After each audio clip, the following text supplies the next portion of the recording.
Question number 1، قرآن پاک کی کس صورت میں کافروں سے برات کا اعلان کیا گیا ہے؟ النساء، بنی اسرائیل، التوبہ یا سورہ الکافرون؟ رائٹ آنسر از سی، سورہ التوبہ۔ یہ سورت دو ناموں سے مشہور ہے، سورہ توبہ اور سورہ برات۔ توبہ اس لیے کہتے ہیں کہ اس میں بعض مومنین کی توبہ قبول ہونے کا ذکر ہے، اور برات اس لیے کہتے ہیں کیونکہ اس میں مشرکوں سے برات کا اعلان کیا گیا ہے۔ اس سورت کی آیت نمبر 1 میں ارشاد خداوندی ہے، براءۃ من اللہ ورسولہ الی الذین عاہدتم من المشرکین۔ اس آیت کا ترجمہ یہ ہے کہ اللہ اور اس کے رسول کی طرف سے ان مشرکوں سے بیزاری کا اعلان ہے جن سے تم نے عہد کیا تھا۔ اس آیت میں جس عہد کا تذکرہ کیا گیا ہے وہ صلح حدیبیہ کے موقع پر ہونے والا عہد ہے۔ مشرکین کے ساتھ یہ معاہدہ ہوا تھا حدیبیہ کے مقام پر، اور اس معاہدے کی مدت 10 سال تھی، اور اس معاہدے کی روح سے 10 سال تک کوئی جنگ نہیں ہو سکتی تھی۔ اس معاہدے کے بعد بنی بکر اور قبیلہ خزاع میں لڑائی چھڑ گئی۔ بنی بکر کا قریش کے ساتھ اور قبیلہ خزاع کا حضور صلی اللہ علیہ وآلہ وسلم کے ساتھ معاہدہ تھا۔ قریش نے اس لڑائی میں بنی بکر کا ساتھ دیا، جس سے حدیبیہ کا معاہدہ ٹوٹ گیا، اور یہی عہد شکنی فتح مکہ کا سبب بنی۔ کویسچن نمبر 2، امام شافعی نے قرآن پاک کی کس سورت کو انسانی ہدایت کے لیے کافی قرار دیا ہے؟ البقرہ، الحجرات، العصر یا النور؟ رائٹ آنسر از سی، سورۃ العصر۔ کویسچن نمبر 3، قرآن پاک کی کس سورت کے درمیان میں بسم اللہ آئی ہے؟ التحریم، النمل، الفرقان یا النحل؟ رائٹ آنسر از ڈی، سورہ النحل۔ سورہ النحل میں بسم اللہ الرحمن الرحیم 2 دفعہ آئی ہے۔ پہلی دفعہ سورت کے آغاز میں بسم اللہ آئی ہے، اور دوسری دفعہ سورہ نمل کی آیت نمبر 30 میں آئی ہے، جس میں ارشاد ہوتا ہے، انہ من سلیمان و انہ بسم اللہ الرحمن الرحیم۔ اس آیت کا ترجمہ یہ ہے کہ وہ خط سلیمان علیہ السلام کی طرف سے ہے، اور اس طرح شروع ہوتا ہے، شروع اللہ کے نام سے جو بہت مہربان نہایت رحم کرنے والا ہے۔ اس آیت میں اس واقعے کی طرف اشارہ ہے کہ جب ایک پرندہ ہدہد حضرت سلیمان علیہ السلام کا خط لے کر ملکہ بلقیس کے پاس گیا، ملکہ بلقیس نے وہ خط لیا اور اپنے درباریوں کو بلایا اور ان کے سامنے وہ خط پڑھا۔ کویسچن نمبر 4، کون سی سورت ہے جس کے آغاز میں بسم اللہ نہیں لکھی گئی؟ الانفال، التوبہ، الم نشرح یا سورۃ العصر؟ رائٹ آنسر از بی، سورہ التوبہ۔ کویسچن نمبر 5، مال غنیمت کی تقسیم کے متعلق احکام کس صورت میں ہیں؟ التغابن، الزمر، الانفال یا الصف؟ رائٹ آنسر از سی، سورۃ الانفال۔ جب کوئی حکمران کسی دوسرے علاقے پر چڑھائی کرے تو فتح کے بعد جو بھی مال مثلاً قیدی، اسلحہ، دولت وغیرہ اس کے ہاتھ آتا ہے اسے مال غنیمت کہتے ہیں۔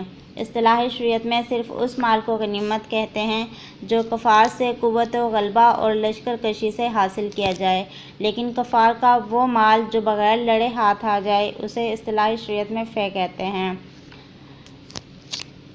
قرآن پاک کی سورت نمبر 8 آیت نمبر 1 میں سورۃ الانفال میں ارشاد ہوتا ہے، یسألونک عن الانفال قل الانفال للہ والرسول فاتقوا اللہ واصلحوا ذات بینکم واطیعوا اللہ ورسولہ ان کنتم مؤمنین۔ اس آیت کا ترجمہ یہ ہے کہ لوگ تم سے مال غنیمت کے بارے میں پوچھتے ہیں، کہہ دو کہ مال غنیمت کا اختیار اللہ اور اس کو رسول کو حاصل ہے، پس تم اللہ سے ڈرو اور آپس میں صلح کرو اور اللہ اور اس کے رسول کی اطاعت کرو اگر تم واقعی مومن ہو۔ کویسچن نمبر 6، الاتقان فی علوم القرآن کے مصنف کا کیا نام ہے؟ ابن حجر عسقلانی، امام احمد بن حنبل، جلال الدین سیوطی یا امین احسن اصلاحی؟ رائٹ آنسر از سی، جلال الدین سیوطی۔ جلال الدین سیوطی کا اصل نام عبد الرحمن، کنیت ابو الفضل اور لقب جلال الدین تھا۔ آپ مصر کے قدیم قصبے سیوط میں پیدا ہوئے، اسی نسبت سے آپ کو سیوطی کہا جاتا ہے۔ 8 سال کی عمر میں شیخ کمال الدین کی خدمت میں رہ کر قرآن پاک حفظ کیا۔ آپ کثیر التصانیف تھے۔ آپ کی کتب کی تعداد 500 سے زائد ہے۔ الاتقان فی علوم القرآن میں علامہ جلال الدین سیوطی کی علوم قرآن کے حوالے سے ایک عظیم کتاب ہے۔ اس میں امام صاحب نے علوم قرآن کی 80 اقسام کا تفصیل سے ذکر قلمبند کیا ہے، جس میں سے 20 اقسام علم قرات کا احاطہ کیے ہوئے ہیں۔ علامہ نے یہ کتاب التحبیر کے بعد لکھی اور اس میں التحبیر کے جملہ مضامین کے علاوہ علامہ زرکشی کی البرہان فی علوم القرآن اور علامہ بلقینی کی مواقع العلوم کے منتخب مضامین کو بھی حسن ترتیب کے ساتھ پیش کیا گیا ہے، اور یہ کتاب فہم قرآن کے لیے اہم اور بنیادی کتاب ہے۔ کویسچن نمبر 7، الہاد مغرب اور ہم کے مصنف کا کیا نام ہے؟ ڈاکٹر غلام مرتضیٰ ملک، ڈاکٹر خالد علوی، غلام جیلانی برق یا doctor Hamid Ullah? Right answer is A, doctor Ghulam Murtaza Malik. Question number 8، Tanqihat کے مصنف کا کیا نام ہے؟ سید ابوالعلا مودودی، امین احسن اصلاحی، ابو الحسن علی ندوی یا منظور نعمانی؟ رائٹ آنسر از اے، سید ابوالعلا مودودی۔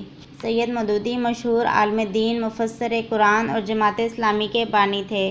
پاکستانی حکومت نے انہیں قادیانی گروہ کو غیر مسلم قرار دینے پر پھانسی کی سزا سنائی، جس پر عالمی دباؤ کے باعث عمل درآمد نہ ہو سکا۔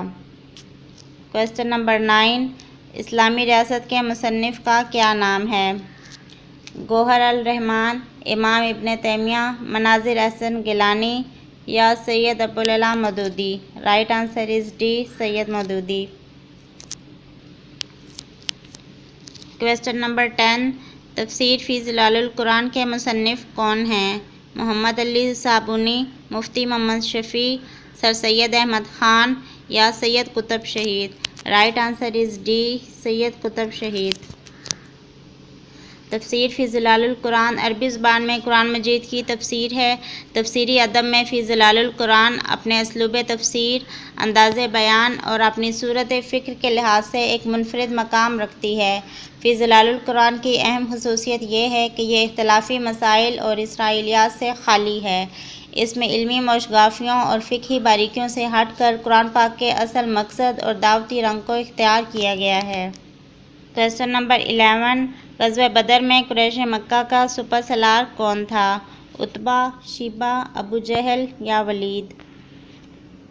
رائٹ آنسر از سی، ابو جہل۔ اس جنگ میں ابو جہل اور امیہ بن خلف سمیت 70 کافر واصل جہنم ہوئے۔ ابو جہل کو 2 بچوں معاذ اور معوذ نے قتل کیا۔ مسلمان شہداء کی تعداد 14 تھی، جن میں 6 مہاجر اور 8 انصار تھے۔ 70 قریشی قیدی بنا لیے گئے اور 70 ہی مارے گئے۔ قرآن پاک کی سورۃ الانفال میں آیت نمبر 12 میں ارشاد ہوتا ہے، وَلَقَدْ نَصَرَكُمُ اللَّهُ بِبَدْرٍ وَأَنْتُمْ أَذِلَّةٌ فَاتَّقُوا اللَّهَ لَعَلَّكُمْ تَشْكُرُونَ۔ اس آیت کا ترجمہ یہ ہے کہ بے شک اللہ تعالیٰ نے بدر میں تمہاری مدد کی جب تم بالکل بے سر و سامان تھے، بس تم اللہ سے ڈرو تاکہ تم شکر گزار بنو۔ کویسچن نمبر 12، کس غزوہ میں نبی کریم صلی اللہ علیہ وآلہ وسلم نے شاہۃ الوجود کہہ کر مٹھی بھر مٹی لشکر کفار کی طرف پھینکی؟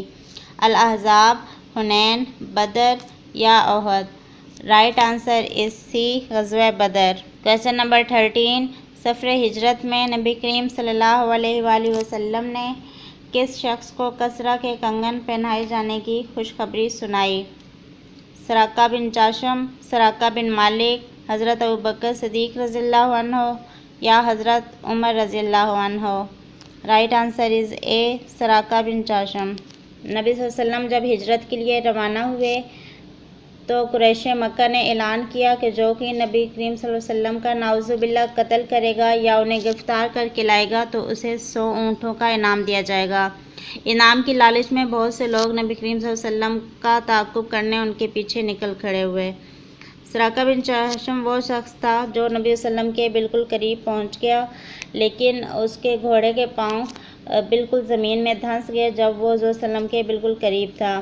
تو اس نے نبی اکرم صلی اللہ علیہ وسلم سے معافی مانگی اور نبی صلی اللہ علیہ وسلم نے اسے امان نامہ دیا اور خوشخبری سنائی کہ سراقہ اس وقت تیرا کیا حال ہوگا جب تجھے ملک فارس کے بادشاہ کسریٰ کے کنگن پہنائے جائیں گے۔